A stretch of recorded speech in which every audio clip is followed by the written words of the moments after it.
Hello everyone. इस video में हम पढ़ने वाले मध्य प्रदेश गौवंश वध प्रतिषेध अधिनियम 2004 का ये एक्ट है। और ये एमपी का स्पेशल लॉ है। सिर्फ एमपी में एप्लीकेबल रहेगा क्योंकि सिर्फ एमपी स्टेट लेजिस्लेचर ने इसको पास किया है। और फिर इसको पढ़ने के पहले इसके बारे में जान लेते हैं थोड़ा बहुत। तो ये एक्ट नंबर 6 है, 2004 का ये एक्ट है। और इसको गवर्नर की असेंट मिली थी 26 मार्च 2004 को। अब जैसे स्टेट एक्ट है तो जनरली जो एसेंट होती है वो गवर्नर की ही होती है। और फिर उसके फर्स्ट पब्लिश किया गया था एमपी ऑफिशियल गैजेट में। तो वो पास किया गया था 29 मार्च 2004। तो एक्स्ट्रा ऑर्डिनरी गैजेट था, मतलब एक्स्ट्रा ऑर्डिनरी लिखा हुआ है। और उसके बाद ये एनफोर्समेंट में कब से आया था, तो जिस दिन इसका डेट ऑफ अप्लीकेशन है वो इसका एनफोर्समेंट डेट है। अब इसके बारे में पढ़ लेते हैं कि क्या इसके रीजंस थे, क्या ऑब्जेक्टिव था सेट के पीछे। तो यहाँ पे जो हमारा आर्टिकल 51A है उसका क्लॉज ई, क्लॉज एफ और क्लॉज जी जो है वो यहाँ पे बताता है कि जो अपना पब्लिक इंटरेस्ट है वो मेंटेन करने में है, कम्युनल हार्मोनी एंड पीस जो भी प्रपोज्ड है। तो यहाँ पे प्रपोज क्या किया जाता है उसके बेसिस पे कि यहाँ पे प्रोहिबिट करना slaughter of cow progeny in the state of MP. तो अब जैसे क्या है कि यहाँ पे प्रोहिबिशन मतलब होता है कि पूरी तरीके से प्रतिबंध लगा देना। और स्लॉटर मतलब होता है कि किलिंग ऑफ एनिमल, मतलब एनिमल्स को मार देना for the need of food और अदर नीड्स के लिए, जो भी, तो स्लॉटर बोला जाता है। और काउ प्रोजनी का मतलब होता है गौवंश। तो यहाँ पे जब भी मैं काउ प्रोजनी बोलूंगा तो आपको गौवंश शब्द याद रखना है, क्योंकि मैं काउ प्रोजनी ही बोलूंगा, मतलब इसके लिए तो काउ गौवंश आपको याद रखना है इसका मीनिंग। अब इसके लिए हम पढ़ लेते हैं कि फिर स्पेशल साइलेंट फीचर्स इसके क्या है। तो ये कंप्लीट प्रोहिबिशन लगा देता है यहाँ पे स्लॉटर ऑफ काउ प्रोजनी में। मतलब किसी भी तरीके से यहाँ पे गौवंश का यहाँ पे ये स्लॉटर नहीं हो सकता, मतलब ये किलिंग नहीं हो सकती एनिमल्स की, जो काउ प्रोजनी है, गौवंश है। उसके बाद यहाँ पे प्रोहिबिशन है यहाँ पे पोजीशन रखने में बीफ का, मतलब कोई भी गौ मांस का जो रहता है अपने पोजीशन नहीं रख सकता अपने पास। फिर उसके बाद ये प्रोहिबिशन लगा देता है ट्रांसपोर्ट करने का किसी भी गांव प्रोजनी का in contravention of provisions of this act. तो कोई भी अगर इस एक्ट के प्रोविजंस को कॉन्ट्रवेंट करके, मतलब इसके अगेंस्ट या इसके खिलाफ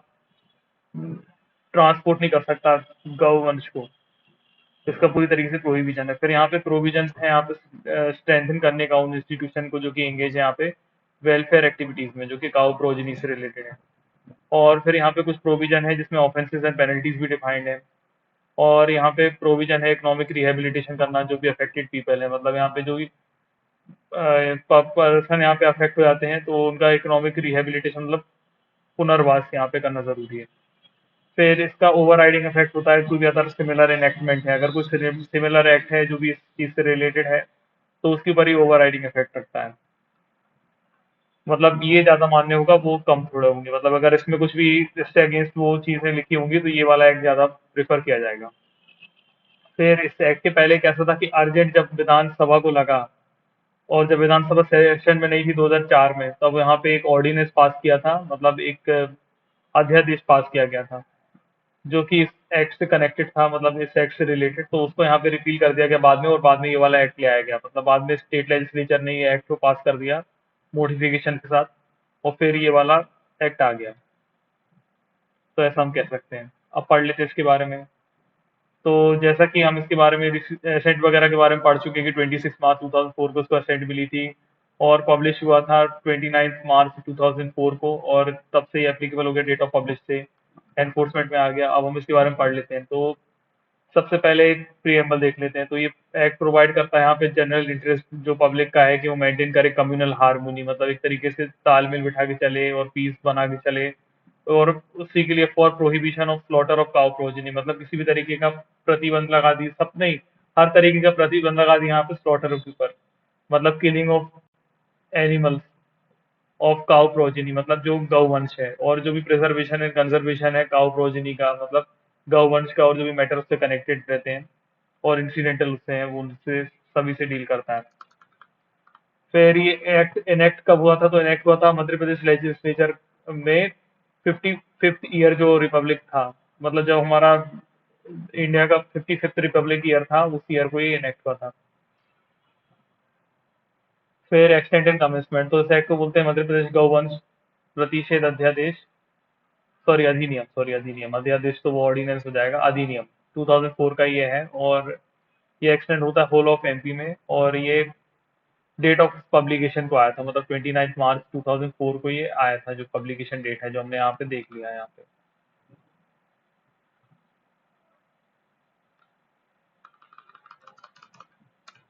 अब डेफिनेशन देख लेते हैं, तो डेफिनेशन में जब तक अलग से नहीं बताया हो, unless the context otherwise require, तब तक क्या होगा, तो वीव का मतलब क्या होगा कि किसी भी फ्लैश है, फ्लैश मतलब मांस है, मतलब मांस है यहाँ पे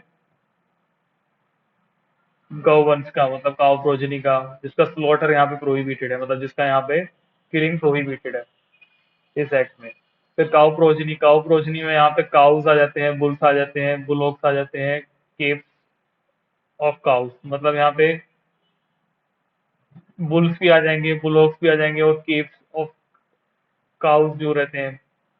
सॉरी काल्स, जो रहते हैं काउस के, वो भी यहाँ पे आ जाते हैं। मैंने केव्स बोल दिया गलती से, काल्स, काव जो होते हैं वो काउ के, वो भी यहाँ पे आ जाते हैं। तो यहाँ बुल्स, बुलोक्स और काल्स ऑफ काउ जो है वो यहाँ पे आ जाएंगे, इसको याद रखिएगा आप।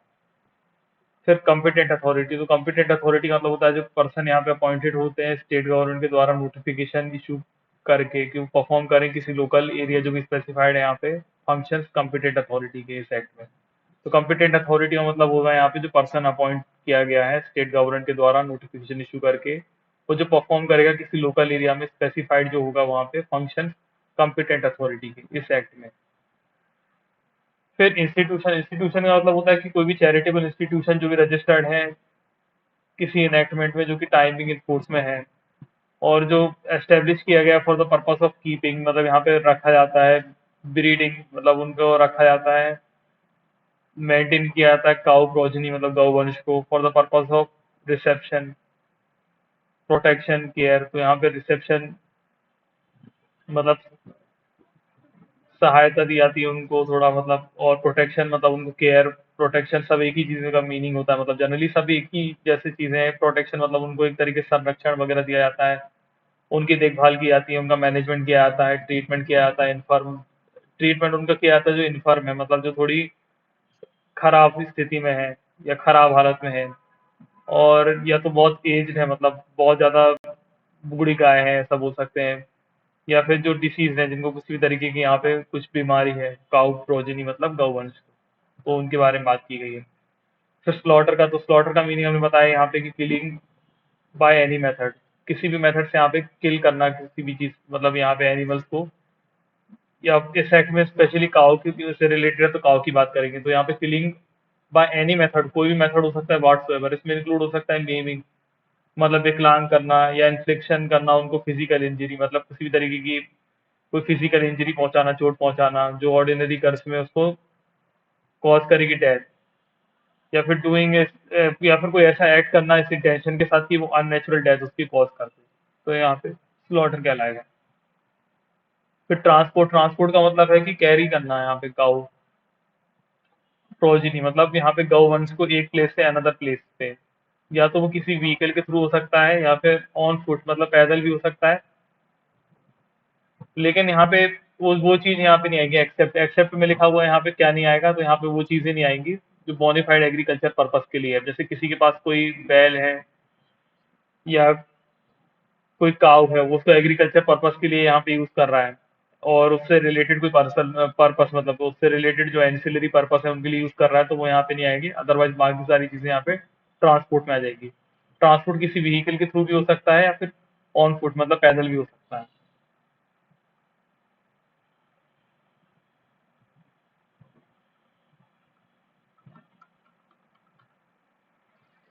फिर ट्रांसपोर्टर का मतलब होता है कि जो भी पर्सन यहाँ पे है, जो ओनर है यहाँ पे किसी व्हीकल का, जो कैरी कर रहा है यहाँ पे काउ प्रोजिनी को और बीफ को, और if the cow progeny of beef has been booked under the instruction or within his knowledge। तो ट्रांसपोर्टर का मतलब यहाँ पे बताया हुआ है, ट्रांसपोर्टर यहाँ पे कौन कौन होगा। तो सबसे पहले सब क्लॉज 1 में देखते हैं, तो सब क्लॉज 1 में सिर्फ इतनी सी बात की गई है कि कोई भी जो पर्सन ओनर है किसी व्हीकल का जहाँ पे वो कैरी कर रहा है वो काउ प्रोजिनी को या बीफ को, और जो पर्सन ऐसा कर रहा है वो बुक्ड हुई है उसके इंस्ट्रक्शन पे या उसके नॉलेज में, तो वो पर्सन हो जाएगा।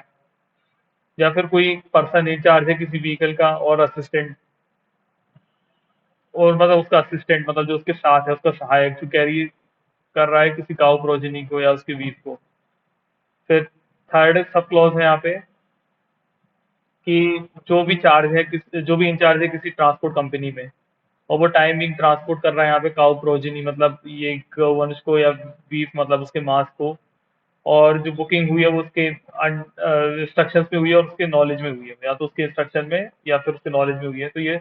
फर्स्ट पॉइंट में भी सेम है और थर्ड पॉइंट में भी सेम है और फोर्थ पॉइंट में भी सेम ही है, मतलब जो लास्ट वाला ये लाइन रहती है कि अंडर हिज इंस्ट्रक्शन और विद इन हिज नॉलेज मतलब। और फिर फोर्थ पॉइंट है यहाँ पे कि अगर वो पार्टनर है किसी ट्रांसपोर्ट फर्म में और बुकिंग हुई है उसके इंस्ट्रक्शन में या उसके नॉलेज में, तो यहाँ पे ये लोग यहाँ पे ट्रांसपोर्टर कहलाएंगे। तो ट्रांसपोर्टर का मतलब सिंपल सिंपल सी अगर बात हम करें तो यहाँ पे वो ओनर हो जाएगा उस व्हीकल का जिसमें वो ले जाया जा रहा है, और या फिर जो इंचार्ज है उस व्हीकल का और उसका असिस्टेंट, या फिर कोई ट्रांसपोर्ट कंपनी है तो वो यहाँ पे आ जाएगी, या फिर कोई ट्रांसपोर्ट फर्म है तो वो यहाँ पे आ जाएगी।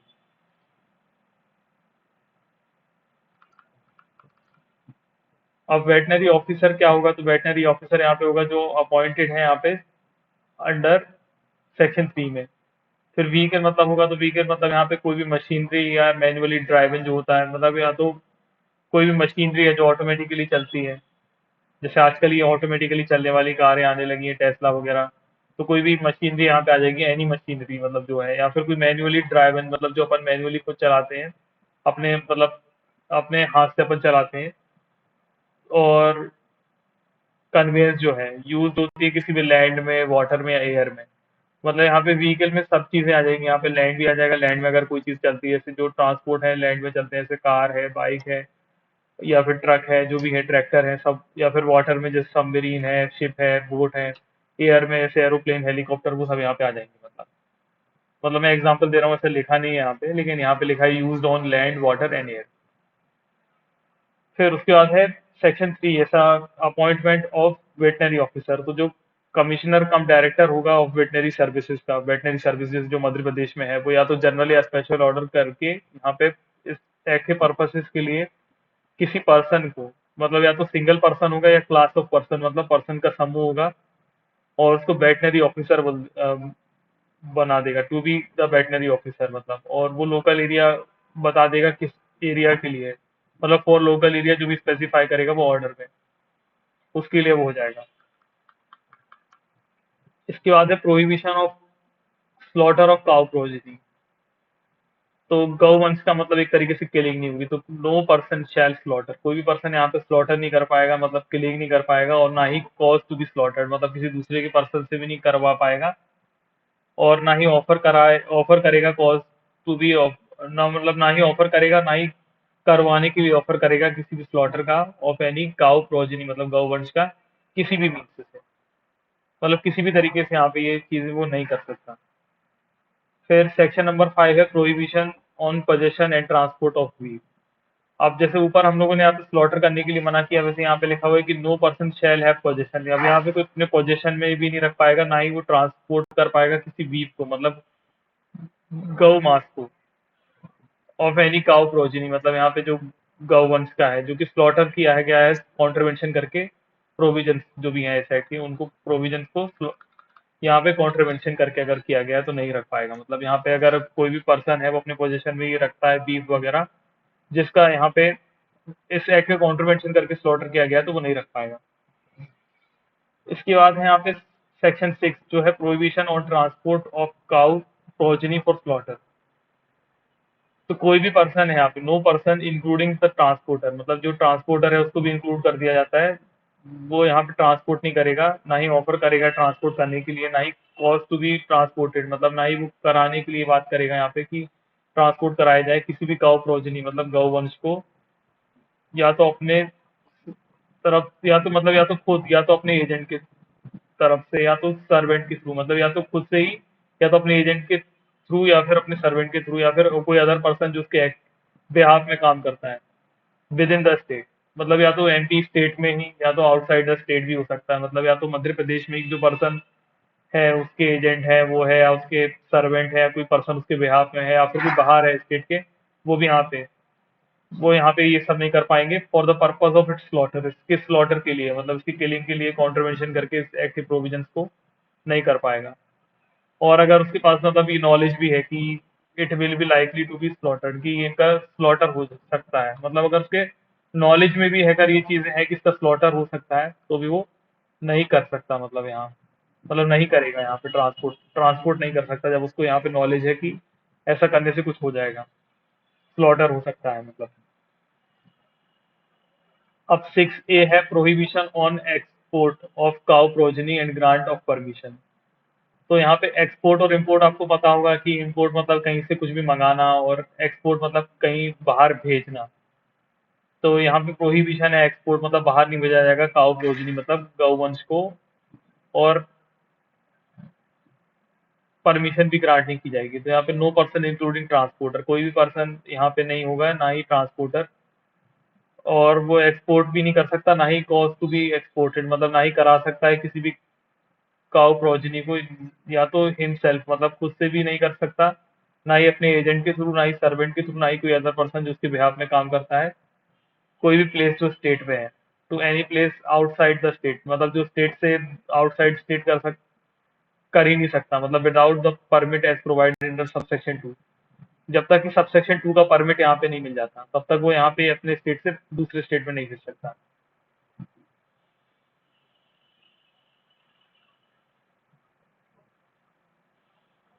अब सबसेक्शन 2 है यहाँ पे कि जो कॉम्पिटेंट अथॉरिटी है वो ग्रांट कर सकती है परमिट विद इन 7 डेज। तो कितने दिन में यहाँ पे इंपॉर्टेंट हो सकता है, 7 डेज में, जैसे एप्लीकेशन प्रेजेंट की इस बिहाफ में और उस मैनर में जैसे कि प्रिस्क्राइब की गई है, for export of cow progeny, तो जिससे काउ प्रोजनी वो करना चाहते हैं यहाँ पे मध्य प्रदेश से, फॉर एग्रीकल्चर और डेयरी फार्मिंग के लिए, मतलब एग्रीकल्चर करने के लिए, एग्रीकल्चरल या डेयरी फार्मिंग करने के लिए यहाँ पे अगर करना चाहते हैं तो कर सकते हैं।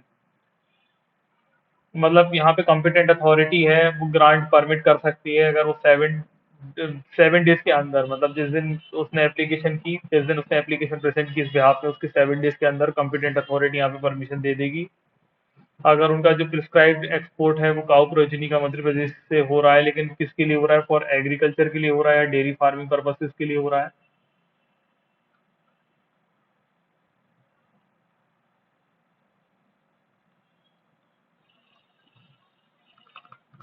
या फिर for participation in cattle fair. तो कैटल फेयर और जो लाइक पर्पसेस हैं उनके लिए हो रहा है, मतलब यहाँ पे जो मेला लगता है, मतलब जानवरों के मेला जहाँ पे प्रदर्शन होता है जानवरों वगैरह का, तो उनके लिए यहाँ पे कर सकता है, लाइक पर्पसेस के लिए भी कर सकता है। लेकिन अगर पर्पस स्लॉटर है तो नहीं होगा, मतलब एक्सेप्ट लिखा हुआ है, मतलब स्लॉटर के पर्पस को छोड़ के, मतलब किसी भी तरीके स्लॉटर के लिए यहाँ पे तो परमिशन नहीं दी जाएगी। फिर कोई पर्सन अगर यहाँ पे जो परमिट मांग रहा था सबसेक्शन 2 में वो अगर एग्रीड है, अगर मतलब वो दुखी है किसी भी ऑर्डर से कॉम्पिटेंट अथॉरिटी के, तो वो 30 डेज जिस दिन भी उसके एप्लीकेशन मिली, मतलब वो यहाँ पे एप्लीकेशन कर सकता है 30 डेज जिस दिन भी उसको रिसिप्ट ऑफ ऑर्डर हुआ, किसको करेगा, डिविजनल कमिश्नर को करेगा। और जो डिविजनल कमिश्नर है वो यहाँ पे सच एप्लीकेशन को पहले एग्जामिन करेंगे, पहले वो अपने सारे रिकॉर्ड्स वगैरह को कॉल करेंगे और एग्जामिन करेंगे उस केस को, जिससे वो सेटिस्फाई कर पाए खुद को कि ये जो करेक्टनेस है, लीगलिटी है, और जो प्रोप्राइटी है ऑर्डर की वो सही है कि नहीं है, मतलब लीगलिटी वगैरह वो चेक करेंगे और फिर वो पास कर सकते हैं वो ऑर्डर जो उनको ठीक लगता है, डीम जस्ट एंड प्रॉपर जो उनको लगता है। और जो भी ऑर्डर यहाँ पे पास किया जाएगा डिविजनल कमिश्नर के द्वारा वो फाइनल होगा और उसको किसी भी सिविल कोर्ट में क्वेश्चन नहीं किया जाएगा। मतलब यहाँ पे जो ऑर्डर वो पास करेंगे वो यहाँ पे फाइनल माना जाएगा और किसी भी तरीके का यहाँ पे क्वेश्चन नहीं किया जाएगा उस ऑर्डर को सिविल कोर्ट में। फिर सबसेक्शन बी है prohibition of transporting cow progeny via Madhya Pradesh and grant of transport permit. तो जैसा कि हम पहले तो पढ़ चुके हैं कि मध्य प्रदेश में ही एक जगह से दूसरी जगह नहीं भेज सकते, किसी भी तरीके का यहाँ पे ट्रांसपोर्ट नहीं कर सकते। अगर ट्रांसपोर्ट करना है तो सिर्फ एग्रीकल्चर, फार्मिंग और जो कैटल फेयर्स या लाइफ पर्पसेस के लिए उसके लिए मिलता है। अब क्या होगा कि अगर कोई मध्य प्रदेश से होके गुजरने वाले चीजें हैं जो स्लॉटर के लिए, मतलब मध्य प्रदेश से कोई काऊ वगैरह है जो मध्य प्रदेश से होके गुजर रही हैं, वो किसी दूसरे स्टेट से रही हैं और जा भी किसी दूसरे स्टेट में रही हैं, लेकिन वो मध्य प्रदेश से होके निकल रहे हैं और उनका पर्पस स्लॉटर वगैरह है, तो उसके ऊपर भी पूरी तरीके से प्रोहिबिशन है। तो यहाँ पे मतलब एक तरीके से एग्जांपल में आप समझ लीजिए कि ऐसे कोई यूपी से कुछ ट्रांसपोर्ट कर रहा है और यूपी से वो महाराष्ट्र में भेज रहा है, राजस्थान में भेज रहा है या कहीं भेज रहा हो और उसके बीच में मध्य प्रदेश आ जाता है। तो मध्य प्रदेश से निकल के अगर वो ले जा रहा है, निकाल के ले जा रहा है मध्य प्रदेश से, तो भी वो नहीं कर पाएगा। तो उसमें लिखा हुआ no person including transporter, transporter भी इंक्लूड हो जाएगा यहाँ पे। वो ट्रांसपोर्ट नहीं कर पाएगा यहाँ पे काउ प्रोजिनी को वाया मध्य प्रदेश, मतलब मध्य प्रदेश स्टेट से। अगर उनको पर्सनल मतलब जो भी पर्सन इंक्लूडिंग होता है ट्रांसपोर्टर, अगर वांट टू ट्रांसपोर्ट कर मतलब वो करना चाहता है ट्रांसपोर्ट काउ प्रोजिनी को एक स्टेट से अदर स्टेट में वाया मध्य प्रदेश, मतलब मध्य प्रदेश से होते हुए, then he shall take transit permit. तो उसको एक ट्रांसिस्ट परमिट लेना पड़ेगा यहाँ पे, किससे? कॉम्पिटेंट अथॉरिटी से, और उस मैनर में जैसा कि प्रिस्क्राइब्ड है। तो प्रिस्क्राइब्ड मैनर में उसको पहले कॉम्पिटेंट अथॉरिटी से यहाँ पे एक ट्रांसिस्ट परमिट लेना पड़ेगा। अब सेक्शन 7 है स्लॉटरिंग ऑफ इंस्टीट्यूशन। तो जो स्टेट गवर्नमेंट है वो यहाँ पे नेसेसरी स्टेप ले सकती है, स्लॉटरिंग नहीं, सॉरी, स्ट्रेंथनिंग, स्ट्रेंथन करने के लिए, जैसे हम पहले पढ़ते आए हैं। सॉरी, यहाँ पे बार बार वर्ड बोलने के चक्कर में यहाँ पे, तो यहाँ पे मैं मतलब ये बोल रहा हूँ कि जो स्टेट गवर्नमेंट है वो यहाँ पे नेसेसरी स्टेप लेगा यहाँ पे स्ट्रेंथनिंग करने के लिए, जो भी इंस्टीट्यूशन इंगेज है यहाँ पे वेलफेयर एक्टिविटीज में काउ प्रोजिनी से रिलेटेड, मतलब काउ गौ वंश से रिलेटेड जो भी इंगेज है वेलफेयर एक्टिविटीज में, उनको यहाँ पे स्ट्रेंथन करना, उन इंस्टीट्यूशन को स्टेट गवर्नमेंट यहाँ पे नेसेसरी स्टेप्स लेगा उनके लिए। अब सेक्शन 8 है लेवाई ऑफ चार्जेस। तो लेवाई ऑफ चार्जेस मतलब होता है कि जो पर्सन इंचार्ज है किसी इंस्टीट्यूशन का, वो यहाँ पे चार्जेस वगैरह ले सकता है, जैसे कि प्रिस्क्राइब्ड है केयर करने के लिए, मेंटेन करने के लिए। यहाँ पे इनफर्म और एज्ड, मतलब जो इनफर्म है मतलब जो किसी भी तरीके से बीमार है, या एज्ड मतलब बहुत ज्यादा बूढ़ी है या डिसीज है, उनको किसी भी तरीके की बीमारी है, काउ प्रोजनी मतलब गौ वंश में, तो वो उनके ओनर से यहाँ पे अपने पास रखने के लिए यहाँ पे कुछ चार्जेस वगैरह ले सकता है। अब सेक्शन नंबर 9 है पेनल्टी। अगर कोई भी पर्सन यहाँ पे कॉन्ट्रवेन करता है या अटेम्प्ट टू कॉन्ट्रवेन करता है या अबैट करता है, मतलब यहाँ पे सबसे पहले तीनों चीजें आ जाएंगी। सबसे पहले कॉन्ट्रवेन कर रहा है, फिर या तो उसका अटेम्प्ट कर रहा है या अबैटमेंट कर रहा है कॉन्ट्रवेंशन करने का, किसका? प्रोविजन ऑफ सेक्शन 4 को। तो उसको पनिश किया जाएगा इम्प्रिजनमेंट, जो कि नॉट लेस देन 1 ईयर होगा, मतलब 1 साल से कम नहीं होगा,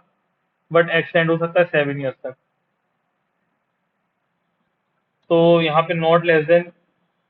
1 ईयर होगा और एक्सटेंड होगा 7 ईयर्स तक। और फाइन जो होगा वो नॉट लेस देन 5,000 रुपीज होगा। मतलब कोई भी पर्सन यहाँ पे अगर कॉन्ट्रवेंशन कर रहा है, यहाँ पे अटेम्प्ट कर रहा है कॉन्ट्रवेन करने के लिए, अबैटमेंट कर रहा है कॉन्ट्रवेंशन का, जो कि सेक्शन नंबर 4 है। और सेक्शन नंबर 4 है क्या? तो सेक्शन नंबर 4 है वो स्लॉटर वगैरह का बैन कर दिया था, प्रोहिबिट कर दिया था। तो स्लॉटर का यहाँ पे prohibition of slaughter of cow progeny जो था, उसको अगर वो कर रहा है यहाँ पे, तो उसको कितनी सजा दी जाएगी यहाँ पे?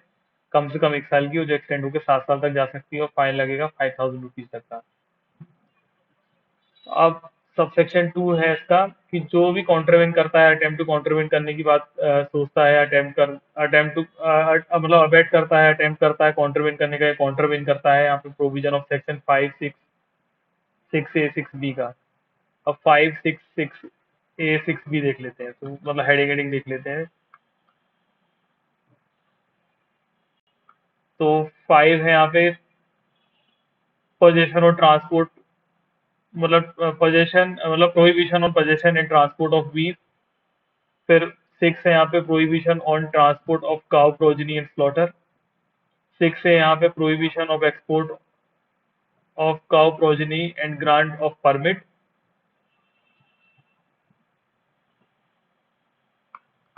और 6 भी है prohibition on transporting of cow progeny via Madhya Pradesh and grant of transit permit. तो कोई भी अगर यहाँ पे इन सब चीजों का कॉन्ट्रवेंशन करता है, उसको पनिशमेंट मिलेगी नॉट लेस देन 6 मंथ, मतलब कम से कम 6 मंथ की मिलेगी, और जो एक्सटेंड हो सकती है 3 ईयर तक की, और फाइन लगेगा 5,000 रुपीज तक का।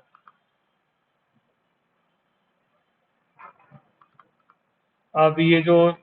ऑफेंसेस हैं यहाँ पे वो कॉग्निजेबल होंगी और नॉन वेलेबल होंगी, मतलब जो भी इस एक्ट में ऑफेंसेस हैं वो, इससे फर्क नहीं पड़ता कि सीआरपीसी में क्या लिखा हुआ है, जो भी यहाँ पे ऑफेंसेस होंगी वो यहाँ पे कॉग्निजेबल होगी और नॉन वेलेबल होगी।